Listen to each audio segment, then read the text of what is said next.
ప్రభు యొక్క ఘనమైన నామాన్ని బట్టి ప్రతి ఒక్కరికి వందనాలు చెల్లిస్తూ ఉన్నాను.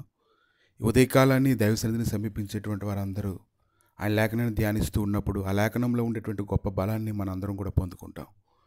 లోకసువార్త 4వ అధ్యాయము 13వ వచనం, అపవాది పరిశోధనను ముగించి కొంతకాలం ఆయనను విడిచిపోయాను. ప్రభు అయితే దాన్ని ఎదుర్కొన్నప్పుడు ఖచ్చితమైనటువంటి సమాధానాలు చెప్పినప్పుడు అపవాది ఆయన విడిచిపెట్టిపోవడాన్ని మనం చూస్తున్నాం.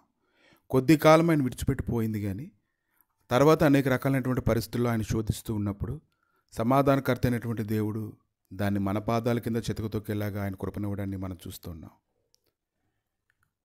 మత్తయి సువార్త 4వ అధ్యాయం 5వ వచనంలో చూస్తే, అపవాది పరిశుద్ధ పట్టణానికి ఆయన తీసుకొని పోయి దేవాలయ శిఖరం ఆయన నిలవబెట్టి అనేక సంగతులు మాట్లాడుతూ ఉన్నప్పుడు దాన్నైతే అతను ఎదుర్కొంటూ ఉన్నారు.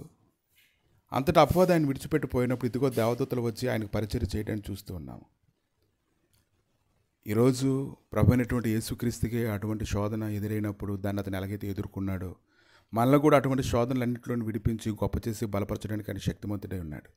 శక్తిమంతుడైనటువంటి దేవుడు ఎంతో కృపను అనుగ్రహించి మనకు అనేక విషయాల్లో దుష్ట సంబంధమైన రాజు గురించి జ్ఞానం అనుగ్రహించినప్పుడు దాన్ని నేర్చుకొని దాన్ని ఎదుర్కోవడానికి శక్తివంతమైన జ్ఞానం కలిగిన వారుగా ఉండడానికి ఆయన సన్నిధిలో సాగిలపడి కనిపెట్టి కుటుంబాలను పరిస్థితులను బాగు చేసుకోవడానికి ఎల్లప్పుడూ కూడా మనం సిద్ధపడి ఉండాలి. యోబు గ్రంథము 2వ అధ్యాయం 4వ వచనంలోనే, అపవాది చర్మం కాపాడుకుంటే చర్మమును తన ప్రాణమును కాపాడుకుంటే తను కలిగినది యావత్తును నడుడిచ్చును కదా. ఇంకొకసారి నీ చేయి చాపి అతని ఎముకలను అతని దేహమును మొత్తిని ఎడ్ల అతన్ని ముఖం ఎదుటిని దూషించి నిన్ను విడిచిపోనన్ను.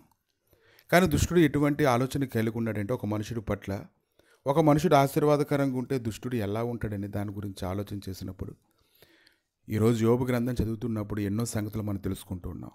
కాబట్టి ఉదయకాలం నువ్వు తెలుసుకోవాలి, ప్రభుత్వం ఏకీవించాలి. దుష్టుడికి ఎంత మాత్రం చోటు ఇవ్వకుండా ఆయన మార్గంలో నువ్వు పరిగెత్తినట్లయితే అది నీకు ఎంతో మేలు.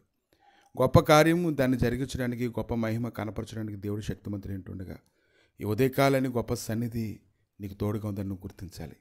ప్రభా, ఇదిగో తండ్రి, నీ దయను తండ్రి ప్రతి ఒక్కరిపైన ఉంచి దుష్టుడు శోధిస్తూ ఉన్నప్పుడు ప్రభా, నువ్వు నేర్పినటువంటి మెలకువలు అన్నింటిని బట్టి మనం ఎదిరించడానికి శక్తి కలుగుటకు కృప దయచేయమని, నీ మయంతో నీకు నడిపించమని, గొప్ప చేయమని, అన్ని విషయాల్లో బలపరచమని, అన్ని విషయాల్లో జ్ఞానం అనుగ్రహించమని, దుఃఖము, నిరాశ, బలహీనత, ఒత్తిడి, కలవరం అనేది వారిని ఆలుకున్నట్లుగా సహాయం చేయమని యేసుక్రీస్తు నామములు అడిగి వేడుకుంటున్నాము తండ్రి. ఆమేన్.